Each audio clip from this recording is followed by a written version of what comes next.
مردم برای هیبتمان آبرو نماند، فریاد دادخواهی من در گلو نماند. اینان تمام هستی ما را گرفتند، شور و نشاط و مستی ما را گرفتند.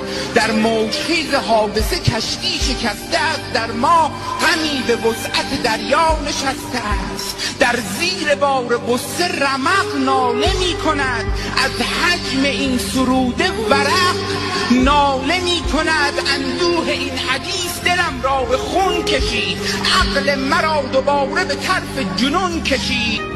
باید دوباره قبله خود را عوض کنیم، با خشت عشق کعبه ای از نو بنا کنیم. جای طواف و سجده برای فریب خلق، یک کار خیر محض رضای